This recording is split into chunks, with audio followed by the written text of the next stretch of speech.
Okay, Duncan, do you want to start? I think we've got everybody in, 90 people in, so ready to go. Brilliant. 90 people. Welcome, 90 people, to today's call. It's great to see you all here today.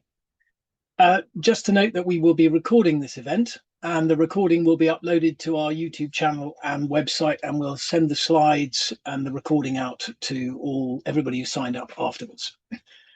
Please put any questions in the question and answer function, and we will address them in the question and answer session at the end.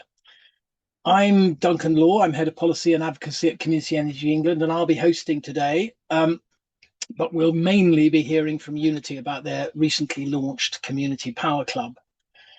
This webinar is part of the Energy Learning Network, or ELN, which is a UK-wide initiative that supports community energy projects, helping organisations launch and grow schemes that decarbonise the grid and deliver local benefits. The ELN offers free insights, resources and connections for both established groups and those new to community energy, alongside mentoring and peer learning opportunities. And the ELN is a collaboration between CEE, Ashton, Centre for Sustainable Energy, Community Energy Scotland, Community Energy Wales, and Northern Ireland's Action Renewables. And you can read more about it on our website. Faith Terry Doyle from CEE is in the meeting, who is kind of holding it on our side, so you can always message her if you need more information. Before we get into today's launch, I'm going to take a couple of minutes to explain some basics around license exempt supply and two rather obscure sounding code modifications or rule changes to the balancing and settlement code that are helping to make schemes like this possible.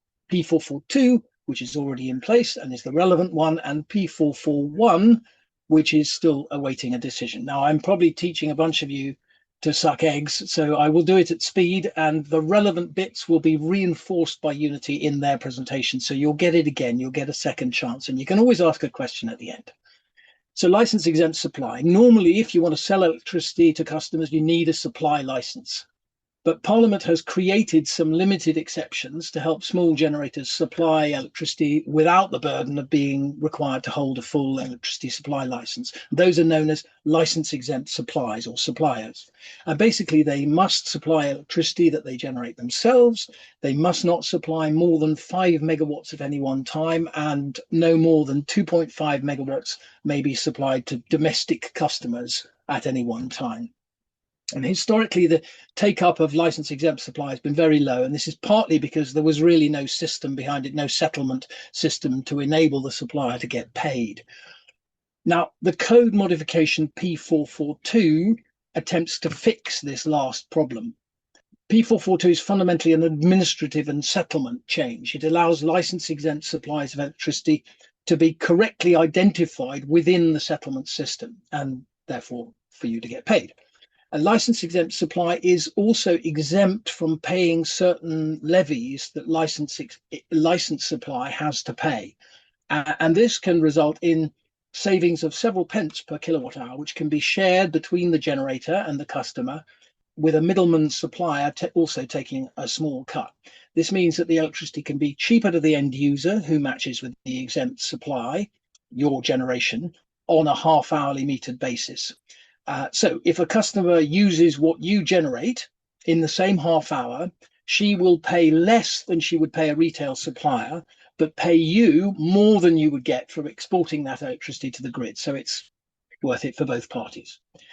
P442 makes no distinction of where the electricity is generated or used, or whether it's renewable even. It can match supply in Scotland with demand in Kent. Necessarily, the electrons don't go all that way. So certain realities within the electricity system are not acknowledged by this sort of accounting mechanism. It can be used locally to provide savings to your members or to local businesses, which really seems to be what Younity want their scheme to do.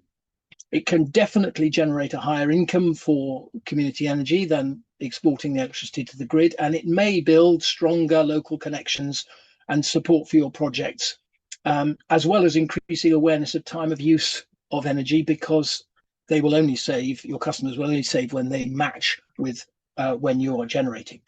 In simple terms, P442 makes license exempt supply work commercially and potentially at scale, and it's available now. The P442 modification, P441 modification, which you will have heard more about, was proposed by Mary Gilly of Energy Local, which we all know and love, and is about recognizing local supply and the efficiency and carbon benefits of connecting local generation and demand. But it may not come into effect until next year.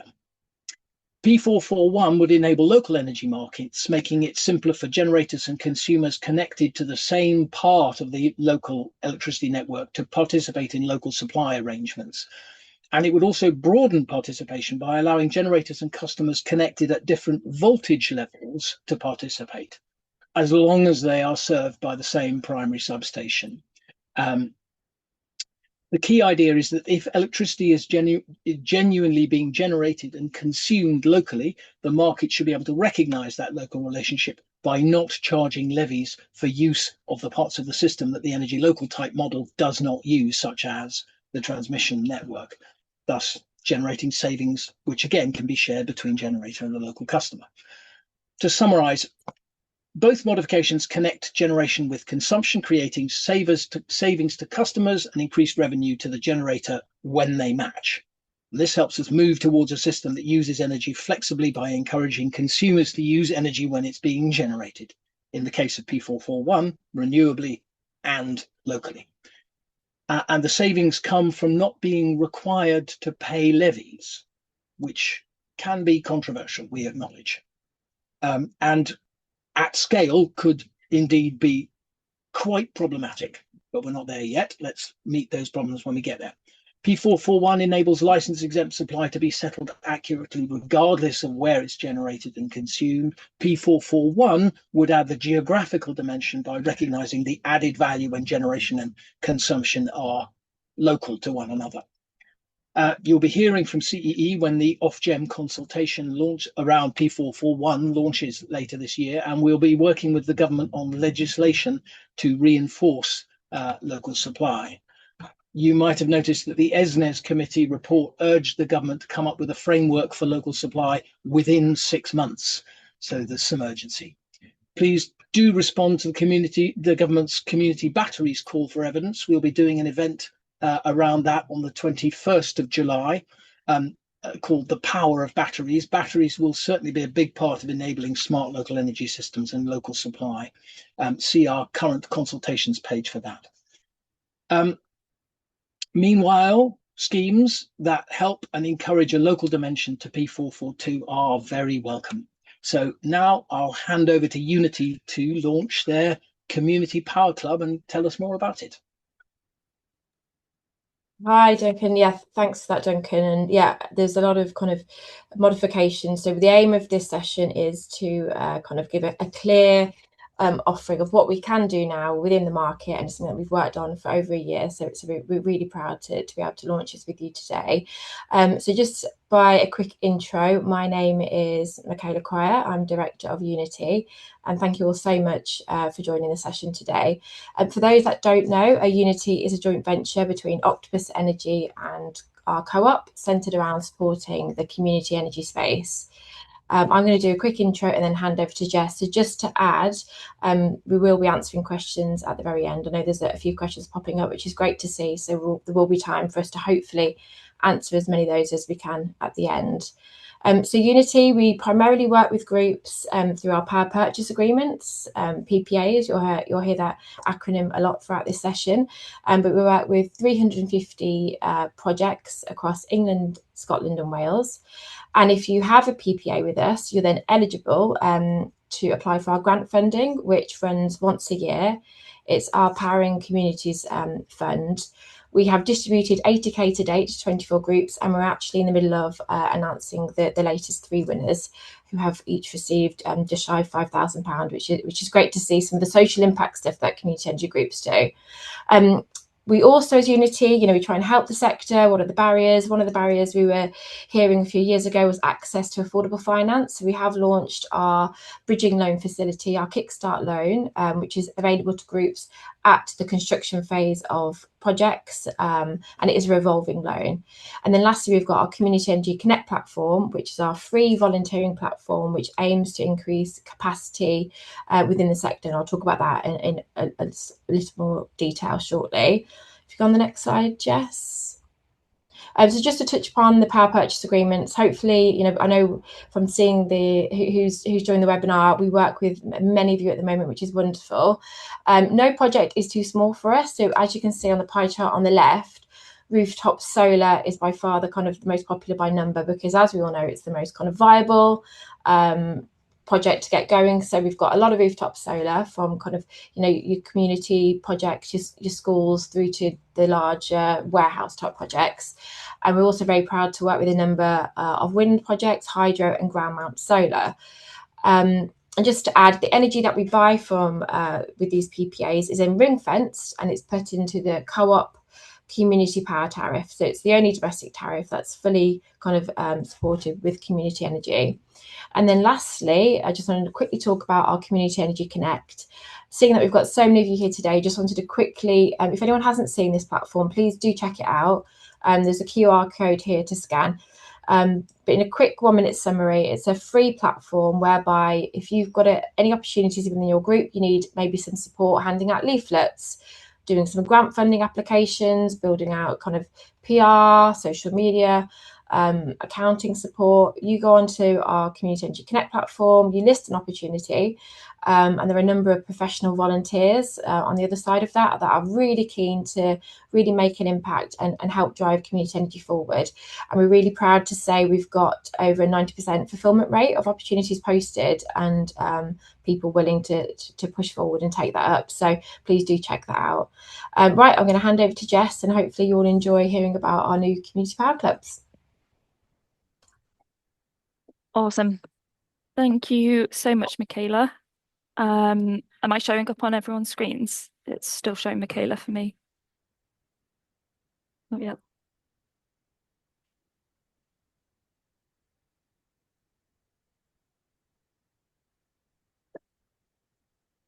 There we go. Hi, everybody. Thank you for the introduction, Michaela. So I first wanted to just start with a bit of an understanding further about the kind of regulatory mechanism that we're talking about today. So starting off first with a kind of summary of what license exempt supply is. So this enables generators to supply electricity to end consumers without having to hold a full supply license. And this was set out in the UK's electricity order back in 2001. So it's been around for quite a while, but we'll go on to talk about why not everybody has been using all of the classifications of license exempt supply to date. But what many of you may not know is that you're already participating in Class C on-site supply. So this is the type of license exempt supply which enables you to have behind the meter sales of electricity and also private wire sales of electricity. And that's covered through Class C, and it's all done, like I said, sort of behind the meter. So it's not something we as your kind of energy supplier would have view of, and it's kind of an on-site arrangement that you have. So what many of you with rooftop solar projects would have a kind of on-site PPA. That's what we're referring to as kind of Class C. Class C doesn't require you to have a partnership with a licensed energy supplier because it's all done directly with you and the consumer. However, there are some other classifications of license exempt supply which do involve partnership with us, and that's what we're referring to today. So today I want to talk to you about Class A license exempt supply, and this is part of the P442 modification, and essentially enables you to act as a small supplier. So it enables you to supply up to 5 megawatts, and we measure this as 5 megawatts per hour, and no more than 2.5 megawatts of this at any time can be supplied to domestic customers. So this is something that gets kind of applied as across your whole body corporate. So by that I mean if you're an organisation who has put some projects into an SPV, these are typically included within that limit. So it would be 5 megawatts that you can supply across your kind of associated bodies, including your SPV. If you're supplying more than 5 megawatts of any class of license exempt supply, so say you have 3 megawatts of Class C license exempt supply, so you've got 3 megawatts of kind of behind the meter sales of electricity, and then you would like to bring in a new project and do some Class A license exempt supply, we would need to make sure you're fitting in those volume limits, and I'll go on to talk a little bit more about that. Class A licensed exempt supply is done in partnership with a licensed energy supplier, and you would require both parties in the arrangement, so the persons that you're supplying and you as a supplier, to both be with the same energy supplier. Now, as Michaela mentioned, we are a joint venture of Octopus Energy and our co-op. So the kind of licensed supplier that we're talking about in this arrangement would be Octopus Energy, but we help facilitate them through our joint venture. And now to cover the P442 modification. So as Duncan covered, the P442 modification came in last year, and it enabled you to finally make use of that Class A license exempt supply rule. So even though that's been available since 2001, it was difficult to access the benefit from Class A license exempt supply, but the P442 modification changed this. It enabled these license exempt supply volumes to be verified by the introduction of something that's called the exempt supply notification agent. And those kind of license exempt supply volumes are therefore excluded from the levy calculations. So these are levies that are applied to consumer bills. You may not be aware, but your kind of consumer bill kind of is made up of a few different costs, and these are the non-commodity costs. So they fund programs like the Contracts for Difference program, the feed-in tariff program, renewable obligations, and things like that. And when we're able to verify that you have received or given license exempt supply, then we can exempt from those levies, and that creates a cost saving that we're able to do something with. So when this was presented last year, obviously Younity wanted to look at this modification and decide kind of how we could make this work for community generators and what's the best way we could implement this. And it kind of follows this sort of format. So you generate renewable energy as a community energy generator. We can match this on a half-hourly basis to customers and verify this match through that agent that I mentioned earlier. When we're able to verify this match on a half-hourly basis, it creates a levy saving that we can then pass on a share of to you and also to the consumer. And the volumes are only license exempt, so they're only able to access this saving when we're able to match them with consumers every half hour, and that's how they become license exempt supply. So where the value comes from, as I mentioned, it comes from the levies, and these are charged per megawatt hour. And some rates of these levies can change very frequently. So I put, for example, their Contracts for Difference levy as a very variable levy. It varies every half hour. So there's not kind of a set rate that the levies are, and not therefore a set rate of value that you can access through Class A license exempt supply. The ESNA, as I mentioned before, the exempt supply notification agent, they verify the matched volumes as license exempt supply. So this is kind of the process for accessing the value. And in terms of what the value is made up of, I've just put a representative graph here of some average rates for a non-domestic customer. So you'll see there that the renewable obligations levy takes up a large proportion of this. And then there's various other levies involved as well. And the amount that they kind of make up of the value that's available would vary kind of year to year and every quarter, depending on the individual rates. So that's an initial brief overview of kind of the regulatory mechanism. And now I want to go on to discuss kind of how Younity have decided to apply this and make it really bespoke for community generators. We know that through our power purchase agreements with many of you, we obviously buy your power, but we know that you're very keen to supply your communities and supply your members. And we, of course, want to find ways that we can facilitate you to do this. So Community Power Club really is our way of moving towards that and giving you the ability to supply your community. So what is Community Power Club? So Community Power Club is a club-based model which enables you to supply your community if you have a PPA with Younity. So as I mentioned earlier, both of the kind of consumer and the generator in a license exempt supply arrangement needs to be with the same supplier. And as Younity's PPAs are facilitating for Octopus, this is all kind of covered off under Octopus's supply license. So you're able to set the parameters for joining. So we are enabling you to be empowered to kind of control your club and decide who it is available to. You know your community best. So you can decide whether the club is open to domestic customers or just business customers. And you can decide whether you want it to have a location requirement. While you don't have to, if you have a dispersed membership, you can keep it open across the country. But if you would like to keep it kind of local to your area or local to a specific project, that's possible as well. In terms of the households and the kind of non-domestic business community organisations, you can include both of those or just one consumer type in your club. It's entirely up to you. But as I mentioned, they would need to be with the relevant supplier. So for this product, the kind of available tariff for a household would be the energy co-op, formerly your co-op energy, some of you may know it as, community power tariff, and they must have a smart meter. But we also knew that there would be some households who a kind of standard community power tariff, energy tariff would not be suitable for. So we have made it possible to also be on an Octopus Energy smart tariff as well. As long as you have a smart meter and you're on one of those kind of tariff sets, you would be eligible to join a community power club, and they would be available in your community. For the non-domestic customers, so community organisations, local businesses that you might have partnerships with, they would just need to be a customer of Octopus Energy and have half-hourly data. So it's quite flexible in terms of who you can include, as long as we have the ability to match them on that kind of half-hourly basis.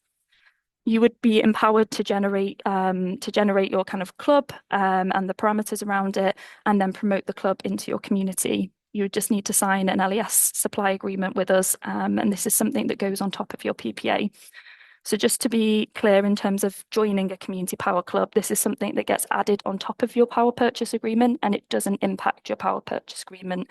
None of your power purchase agreement rates would change.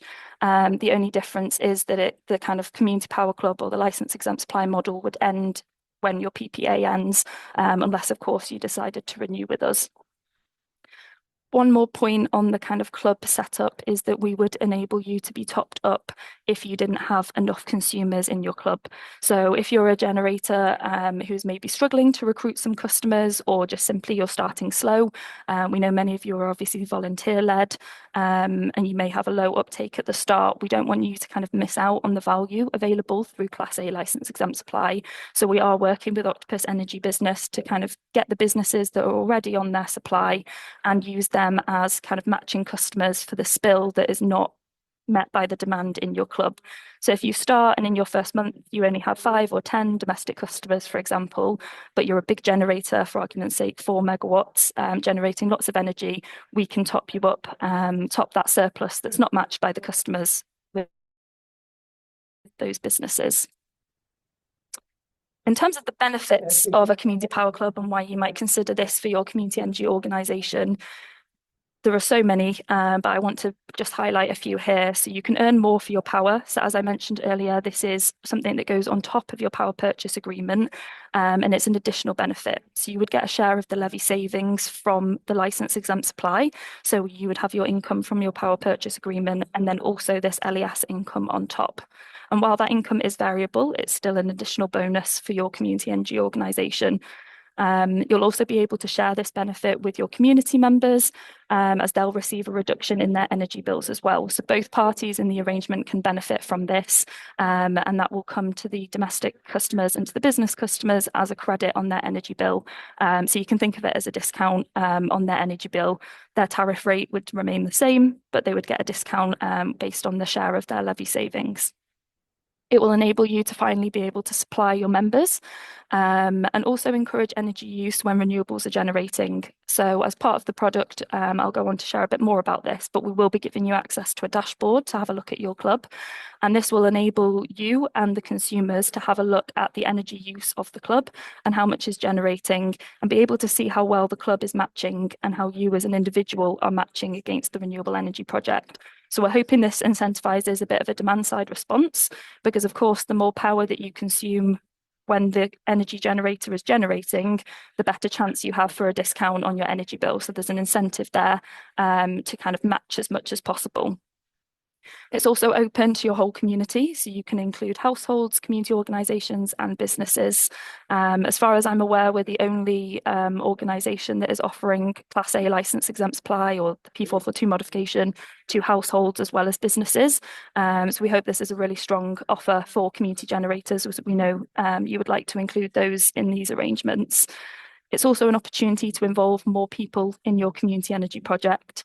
So we know that obviously not many people can necessarily invest in a community share offer and become a member. Not all community energy organisations have a nominal membership. So this is one way that somebody can support your community energy project by matching their power to your generation and getting a share of the benefits.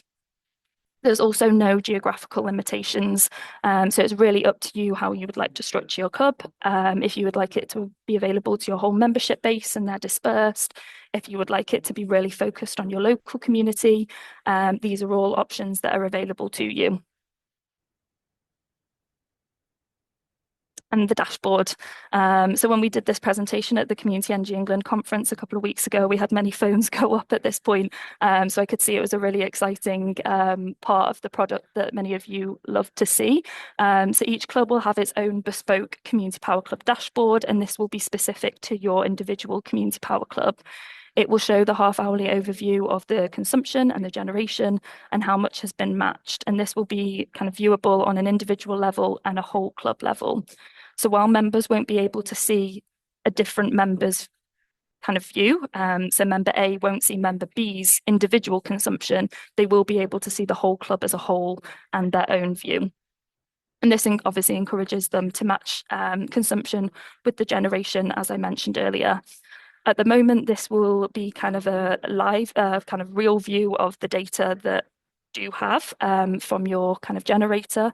However, in future, we are looking at bringing in forecasted data as well. So once that comes in, people will be able to plan ahead for when they consume their energy and try and match it to your generator as much as possible.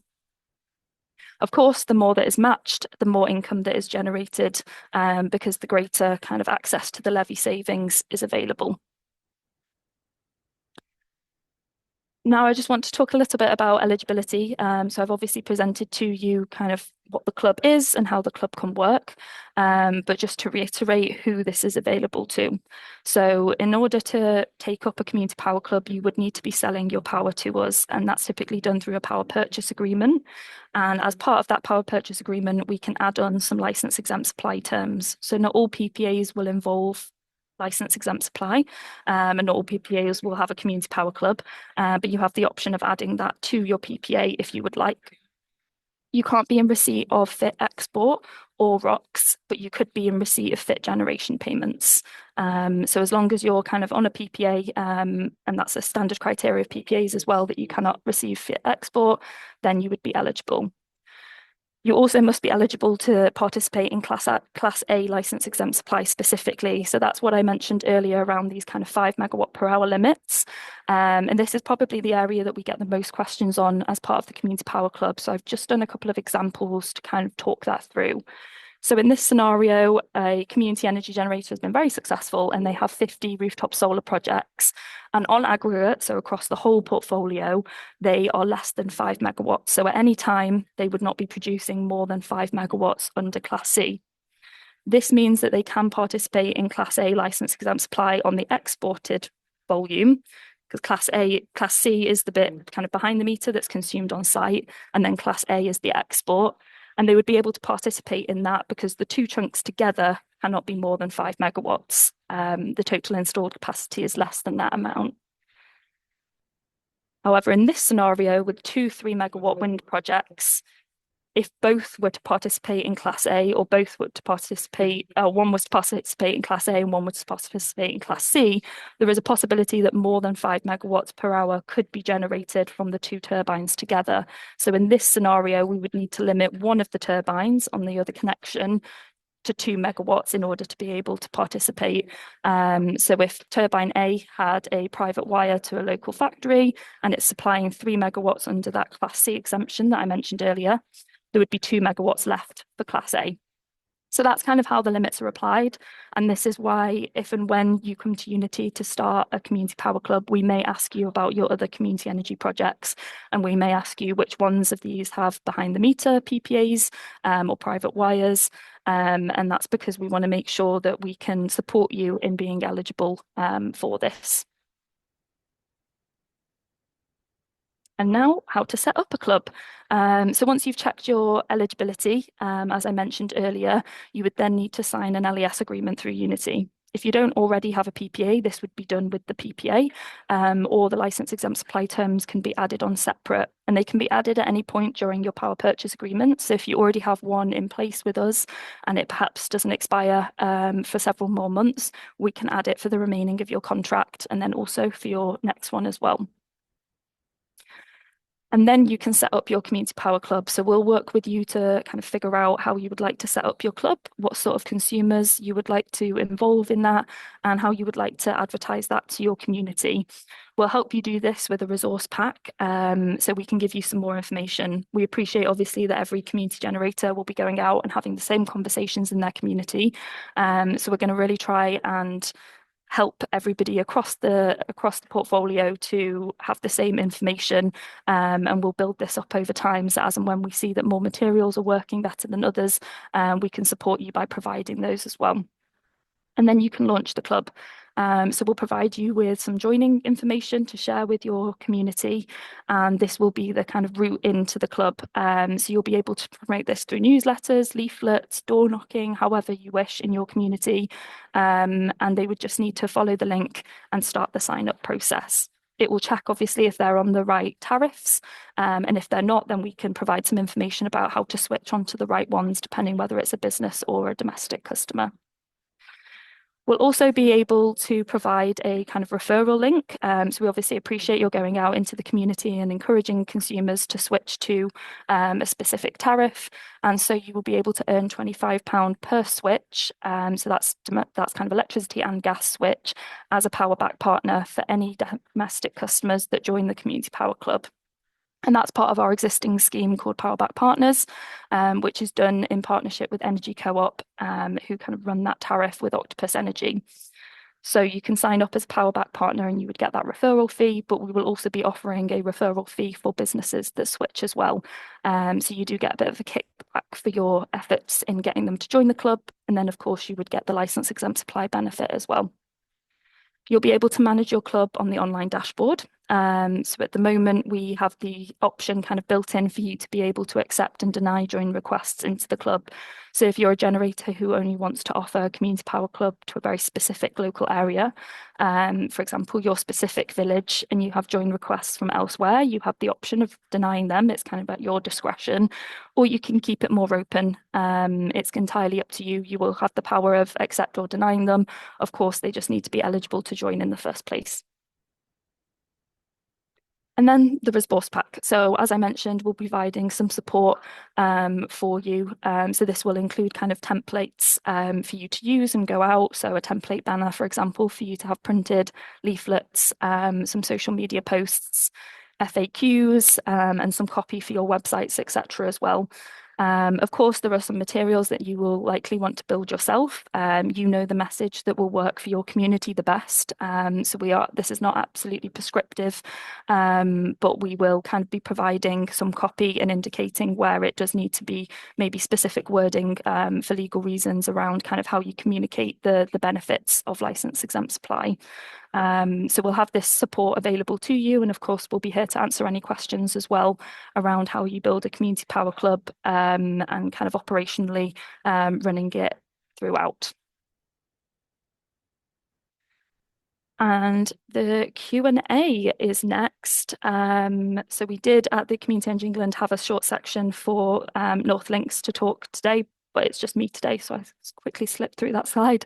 So we can now open it out to questions. I hope I've left enough time for those, yeah. So Laura will be having a look at the questions that have come through from the Q&A box and kind of bringing them forward and directing them to me and Michaela as appropriate.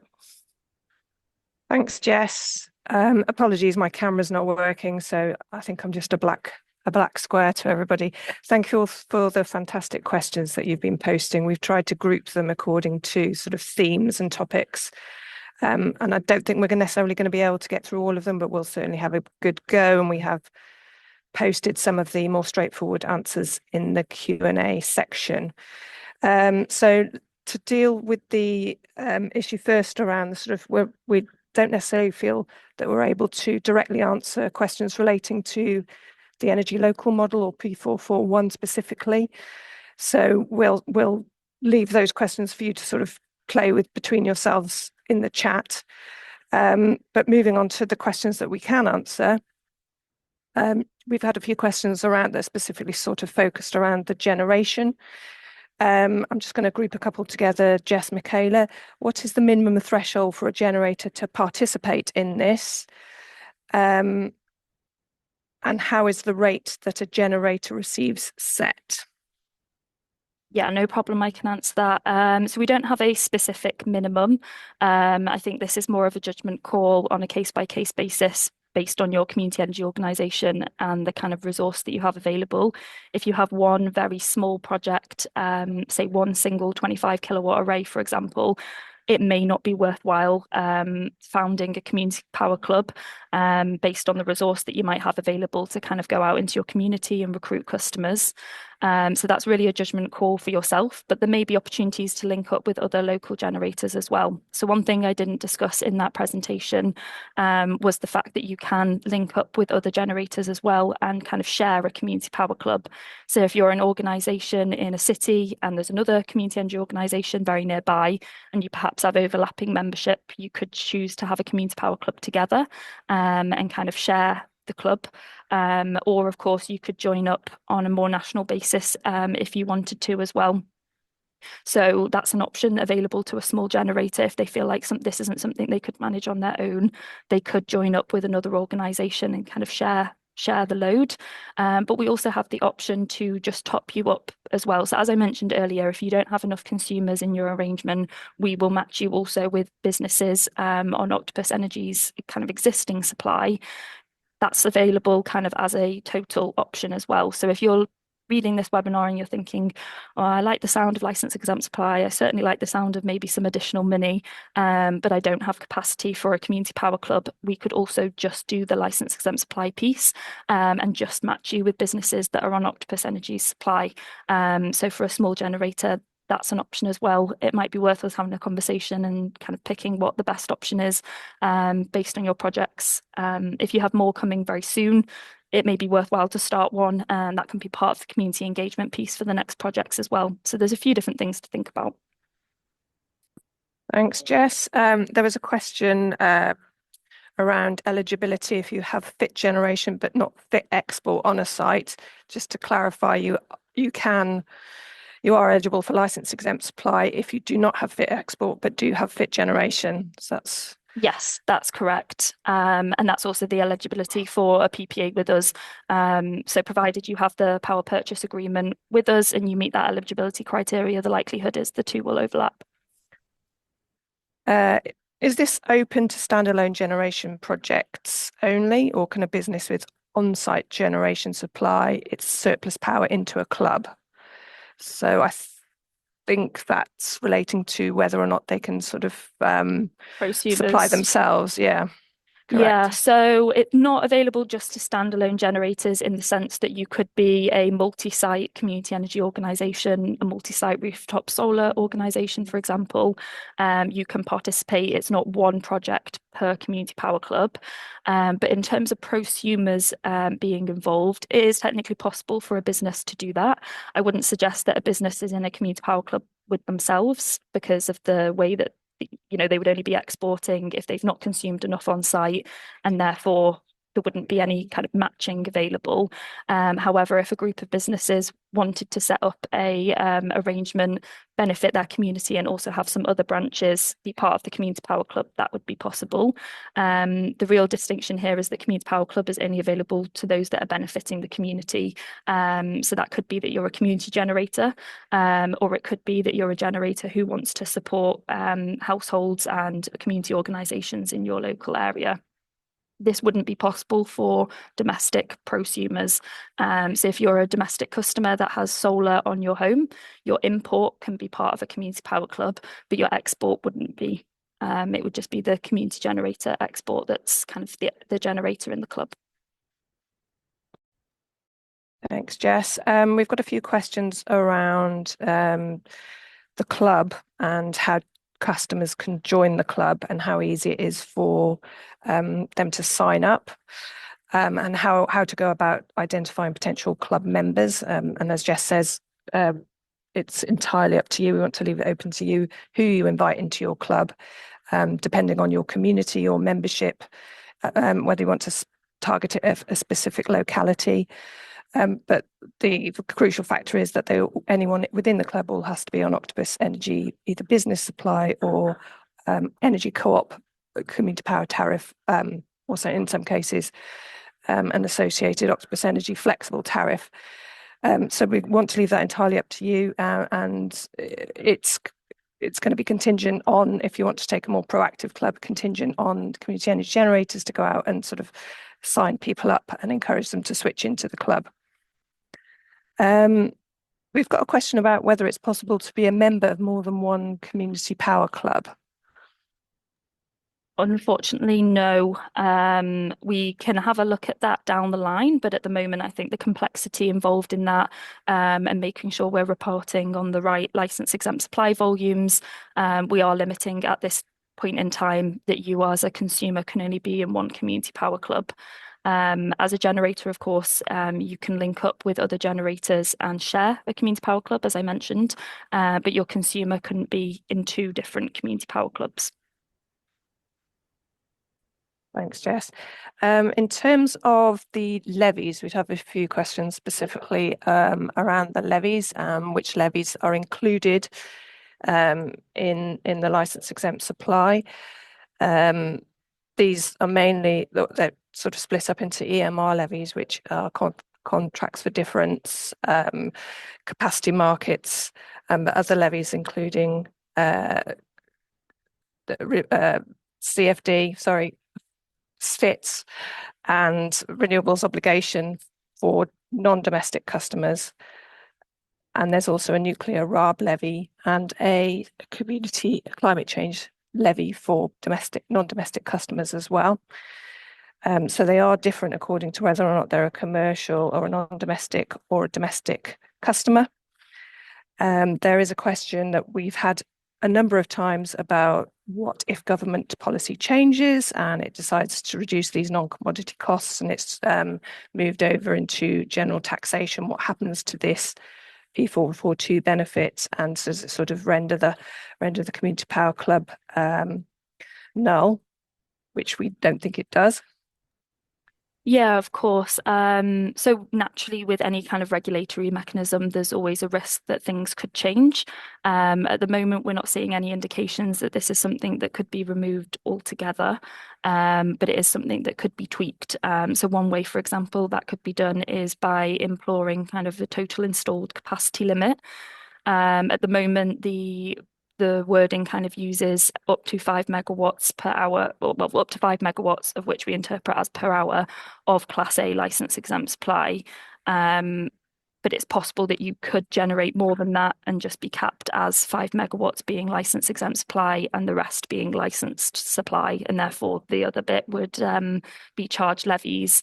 In future, the government could tweak the Class A license exempt supply kind of definition to be a firm installed capacity limit, but we're not seeing any indications of that happening yet. And obviously it's written into legislation, so that's something that would have to be quite a process to go through. One of the changes that could be made, which I think is your question's more referring to, is the fact that the levies could change. So naturally, there is conversation around how we can reduce consumer bills in other ways. And one of the ways is that you could put more of the levies into general taxation, which is what happened with the domestic portion of the renewable obligations levy. 70 or 75% of that went onto general taxation. So that kind of reduced the levy pot that was available for domestic customers in the autumn budget. It's possible that that could happen with some of the other levies. We took the view really that this is an opportunity that we can take at the moment for the community energy sector to offer you a way to supply your members. And we would rather kind of be able to make use of it while it is available, even if things were to change in the future. But we also hope that we've provided the foundation for further projects. So we've obviously created the club-based model. lots and lots of development work behind the scenes was involved in the kind of dashboard creation. So this is something that we hope can evolve over time, and as other opportunities to bring in benefit for kind of this sort of matching arrangement come in, we can evolve the project to include those as well. So this isn't kind of the only iteration that we see the Community Power Club ever taking. It's possible that it could evolve as long as we see that it kind of is appropriate and we can make it work on our side. We will be looking at other ways that we can bring value into the Community Power Club.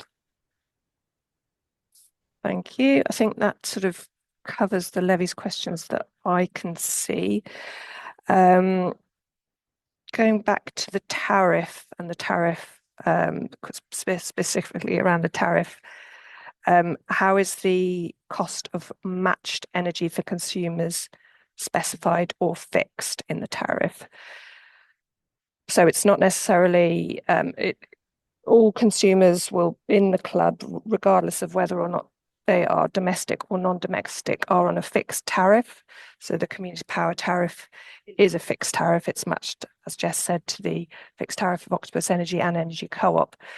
So any matched generation is then a credit on an electricity bill. So it can be variable, but it's not necessarily related to the tariff. It's a credit instead when the consumption is matched. And you'll see this on your monthly bill, and it will be a separate line in the bill, regardless of whether you're a domestic or a non-domestic customer. Exactly that. And I think one of the kind of guiding points that we had when we were developing this, started mapping it out many months ago, was how can we make it as simple as possible for a consumer and for a generator, while dealing with kind of the legal eligibility of the Class A and the P442 modification. And one of the ways really was to provide a tariff solution for customers that was really simple and provided them a good understanding of what's the maximum that they could pay. So a maximum that any consumer would pay is their tariff rate. That is a fixed rate. The community power tariff is fixed. Some of the smart tariffs are flexible, but that's kind of covered off in that specific tariff type. You would only be charged the maximum of what your tariff is. And the kind of bonus of the Community Power Club is that you could receive a discount, or it comes as a credit on your energy bill. So there's kind of not a lose scenario here. It's more that you could benefit if you have a sufficient matched volume. So any of the kind of consumers' matched volume is eligible for the discount, and they would receive that as a credit on their energy bill.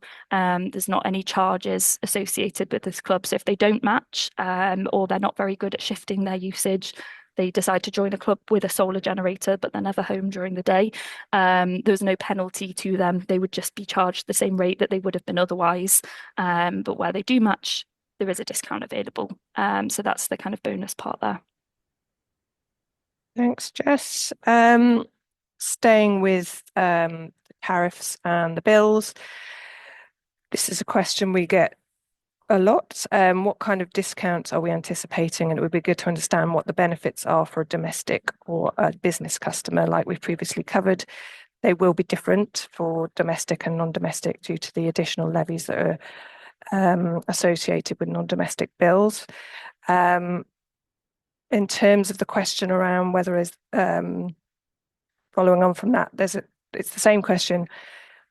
Would there be a saving per kilowatt hour used at a time when matched to generation? Yes, absolutely. Obviously, the saving is only applied when a consumer is matching their consumption with generation. So the more you match, the more you save.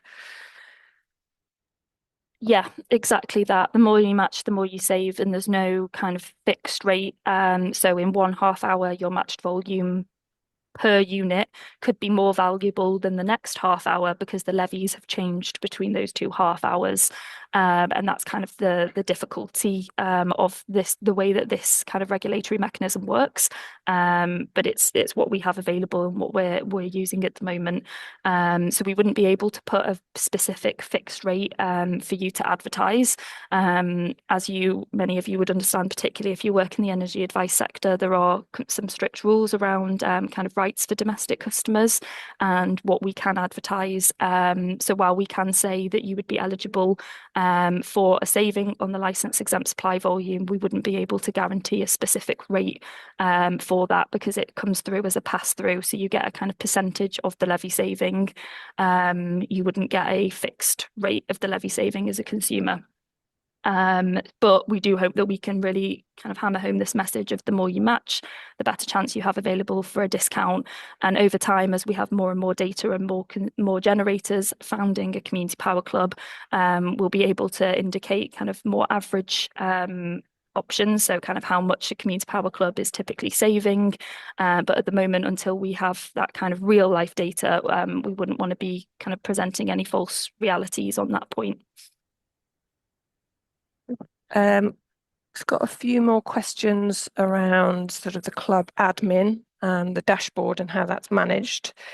Is the club platform a way for club admins to notify the club users about changes to our production and forecast?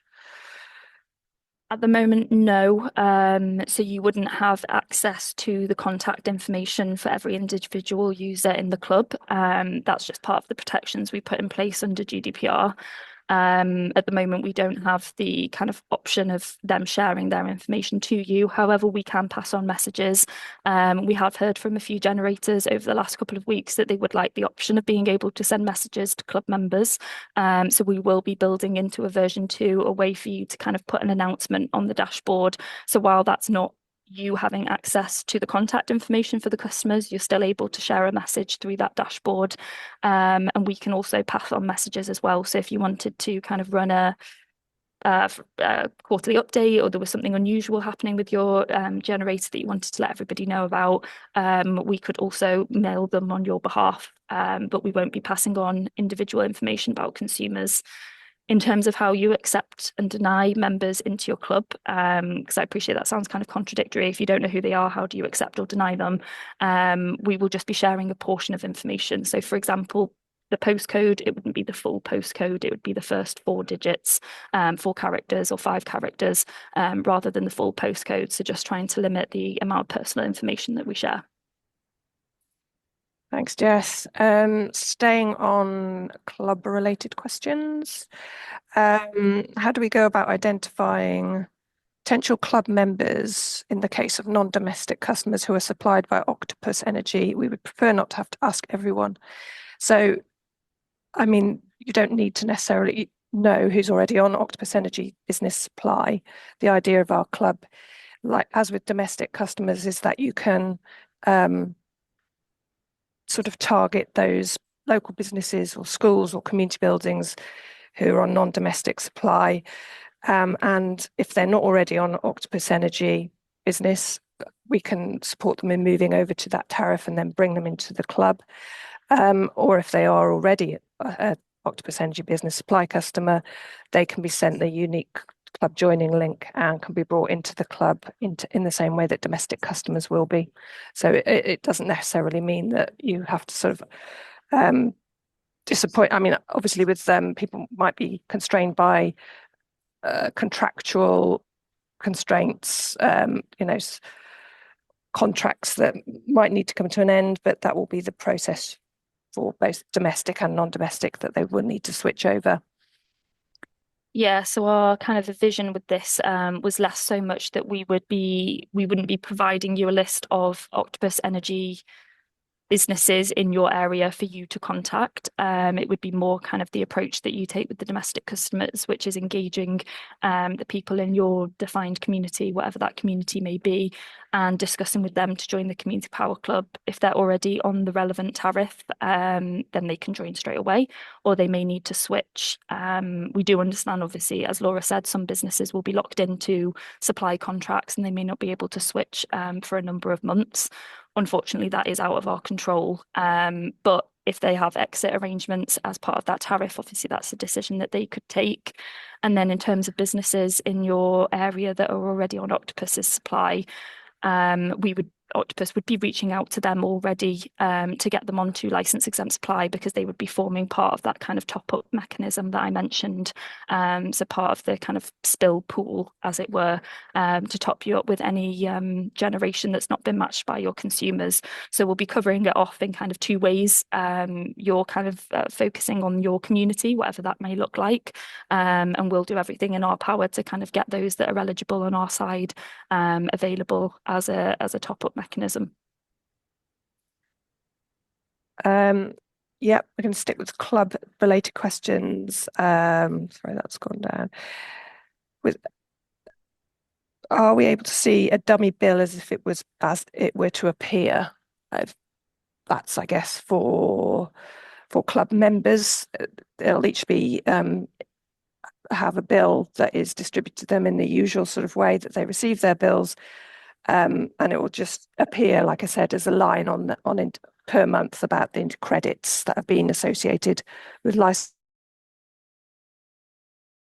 exempt supply. Yeah, so I don't have a dummy bill kind of ready to send, but that's something that we could get. I can certainly, we don't have any domestic customers, a bill for a domestic customer just yet, because the first billing month since the Community Power Club launched hasn't happened yet. But the business kind of view, I could certainly share a dummy version of that. But as Laura said, it'll be a line item on the bill that is their kind of total pot of savings in the relevant month, and this is credited to their account.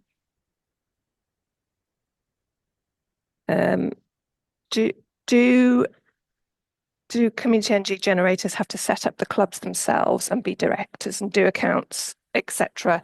So this is when we talk about the Community Power Club, it's more of a sort of virtual club. People don't have to be sort of active members like they do with a Community Benefit Society. It's more that they are linked virtually to a generator.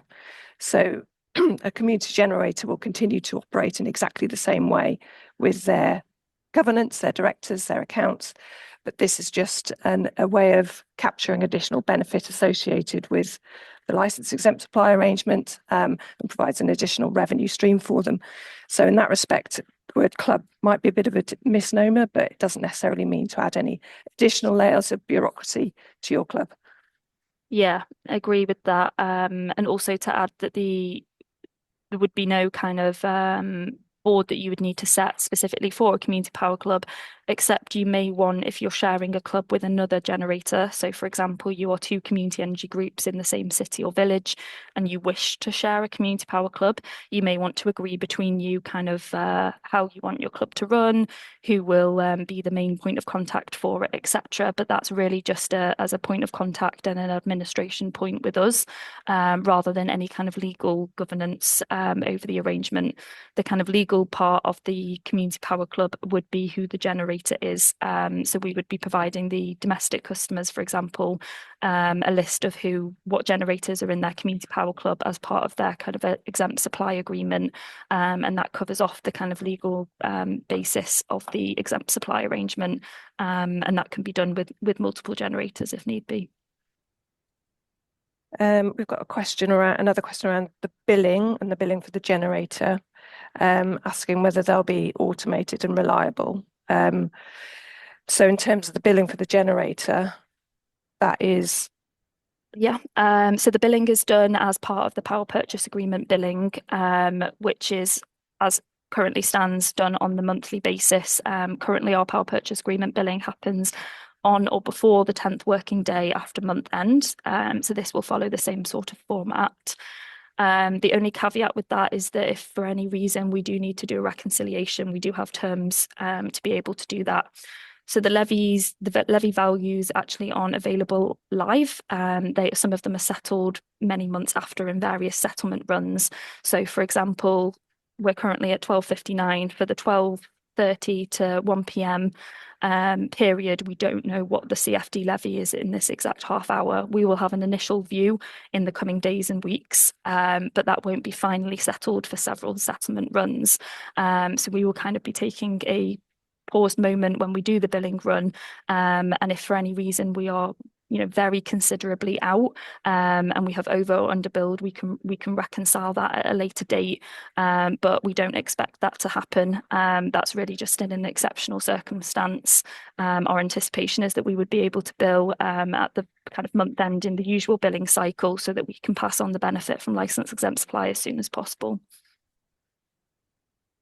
I had a good question around how to sort of assess the limit to the number of members of the club so that it matches consumption in the most optimal way. And that making the point that generation will obviously hugely vary according to the size of the assets, whether it's rooftop solar, has any on-site generation, but we will try to work with you as much as possible to sort of set optimal limits of capacity to the club to ensure that members will get a reasonable match rate and associated discount credit on their electricity bill.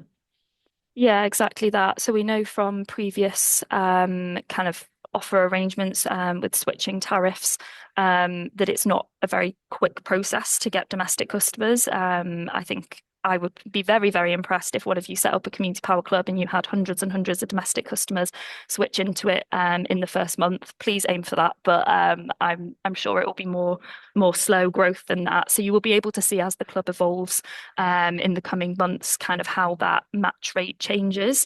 So as you get 10, 20, 30 customers plus, depending on the size of your generator, you'll be able to see from the dashboard how the matching is looking on a whole club basis, and that could be your guiding point to say, okay, we're not too happy with the size, we need to push for more, or actually this is a comfortable level, maybe we should stop accepting new join requests. So that's one route that you could do it. Of course, we can give you these flags as well if we're seeing that your match rate is decreasing over time because you're adding more customers in. We can flag that to you, but ultimately you are kind of in control of your community power club. When we're talking about business customers, that's a bit of a different scenario because, of course, you could add one big business in and that significantly changes your matching profile, and it wouldn't be a kind of slow growth. In that scenario, I would suggest being able to get a bit of half-hourly data from the business that you're engaging with, and you could just get a sense check from them. You could do this initially just by looking at their kind of annual consumption. And if it's considerably more than your generation, then you may want to look at it in more detail and have a look at the profiles. If you're a solar generator, for example, and you're speaking to a EV charger depot that only gets used overnight, the kind of annual consumption may look perfect, but the profile could be completely opposite to your generator. So there is a little bit of nuance in there around that. So it's just something to kind of bear in mind. It's not necessarily just on the total consumption and generation values, because it also depends on how well they match and how willing the consumer might be to shift their profile to match with you as well. So that would kind of be my best advice. But you can make some kind of big assumptions, especially around domestic customers, around an average domestic profile, an average annual consumption from a domestic customer based on your generation values, and we can work out and provide you kind of a target number based on that if you need that support. Question around the split with equitable split. So is exempt supply shared out equitably where there is an over demand of consumption? I see. Yeah. So the percentage share of the levy savings pot is the same for a generator and a consumer. But I think the question is more around how the matching works if there is more consumption than generation, for example. And in that scenario, it's done on a proportional basis. So if there is a 60% match rate because there has been more consumption than there has been generation. So as a club total, there's only 60% of that can be license exempt supply. We will apply that 60% to each individual consumer in that half hour. So you are somewhat at the mercy of your kind of club as a whole, and you have to work together as a community to have the best match rate, but that is the fairest mechanism that we could offer. We did look at various other options as well about how we could equitably do it, but this is the best option. So the generator will be matched against the consumers in their community power club as a first priority. And then if the consumers aren't able to meet the demand, so for example, the match rate goes the other way, and actually there's less consumption than generation and only 60% is matched, then that remaining 40% of the generators generation would go into the kind of top-up pool that I mentioned earlier, and be topped up against Octopus Energy business customers. Yeah, staying with that theme, there's been quite a few questions around the value associated with license exempt supply for both generator and for domestic and non-domestic customers. And as Jess said, we are hoping to maximise the value associated with supply for generators by this top-up mechanism to try to ensure there is as much matched generation as possible, and that you'll get the sort of greatest value. We are not necessarily ascribing a fixed value with license exempt supply for generators, but we will do it according to the levies at a particular time, like Jess says, and it will be a split between generator, an equitable split between generator and customers, regardless of whether or not they are domestic or non-domestic. In terms of the levy savings for customers, like we've already touched on, this will vary depending on whether or not they are domestic or non-domestic, because of the different levies that are ascribed to both those customer pools.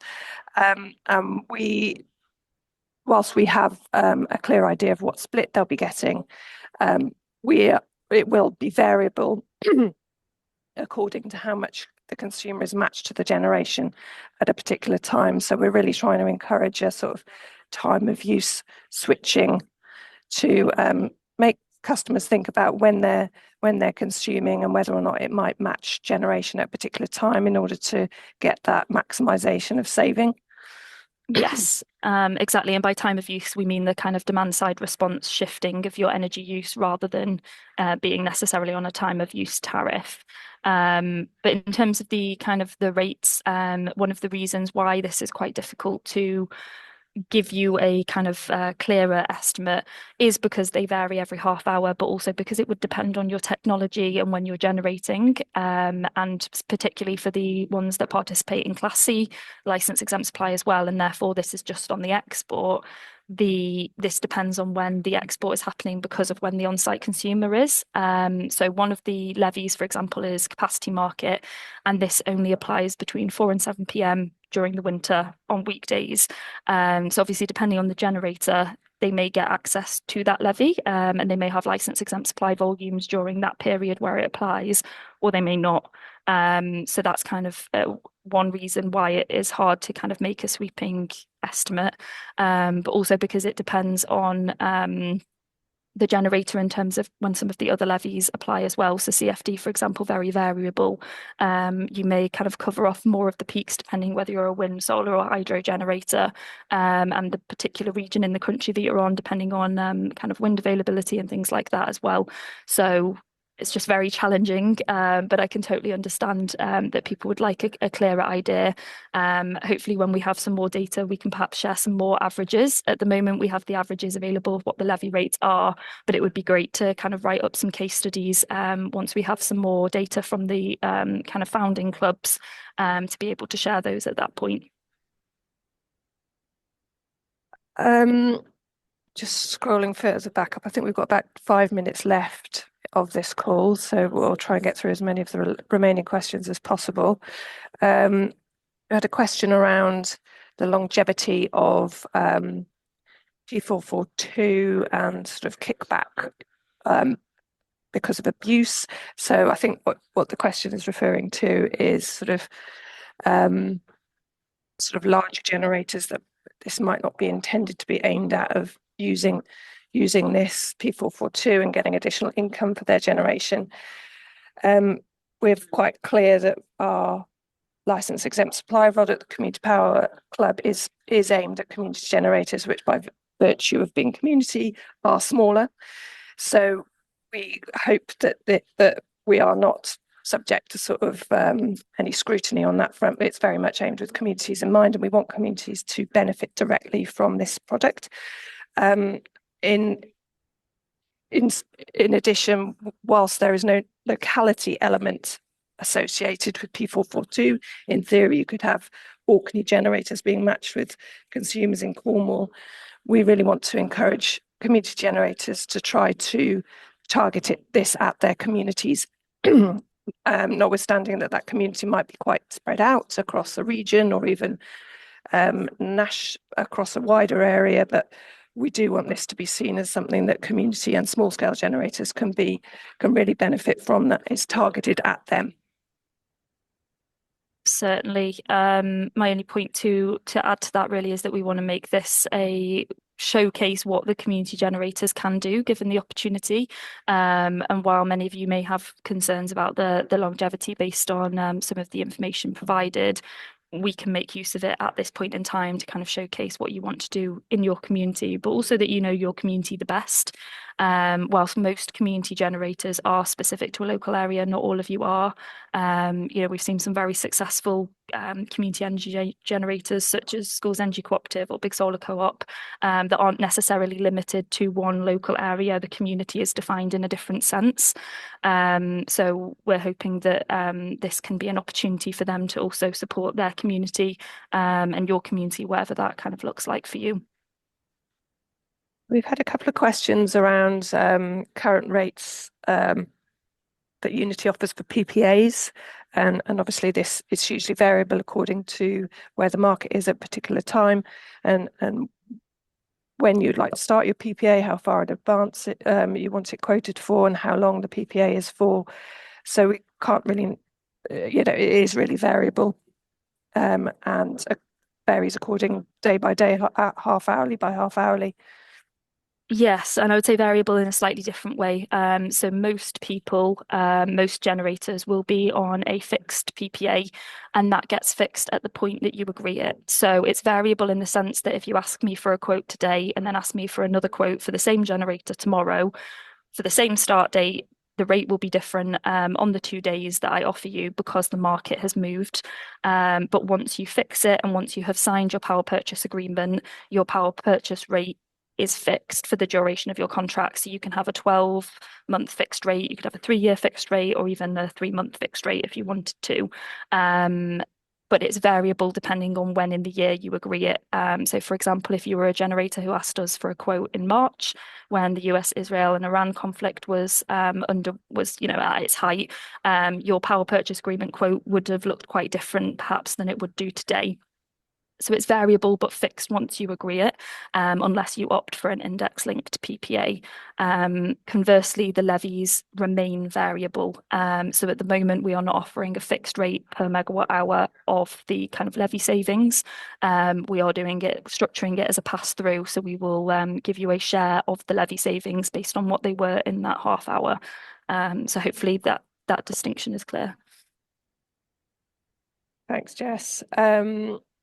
And just to clarify, there was a question around Octopus versus a Younity PPA. So Younity PPA are essentially Octopus Energy PPAs. They are one and the same. So provided you are a community generator on a Younity PPA, it essentially is an Octopus PPA. Yes, so I think that's referring to the point that I made around the generator and the consumer and the license exempt supply arrangement all need to be with the same licensed energy supplier for this. And that's referring to the fact that if you have a Younity PPA, are you therefore with Octopus Energy, and you are, your power purchase agreement contract is actually signed by Octopus Energy and with them, but we offer a facilitation role. So the kind of Younity PPAs that we have are kind of Octopus Energy behind the scenes. We are the facilitator of those because we understand, and I hope we've proved that to you today, that we understand the community energy sector and can provide that kind of helping hand around the kind of export arrangements. I can see that Duncan has re-popped up on my screen, so I think we are nearing time. Would you like us to leave it there on the questions, Duncan? I think probably it's 14 minutes past, so we have a little bit of feedback form business, and then people should go to lunch. But thank you. Unless you have any last thing you need to say, I'd like to say thank you to Younity for joining us, and thank you to all the attenders for coming. I hope you learned a lot, and thanks for really good question answering too. We will share all relevant information, slides, and the recording after the event with everybody who registered. But before you leave, please do take a minute to fill out our feedback survey, the link to which will be put into the chat now, I think. And thank you all, and enjoy the rest of your day. And here's to local supply.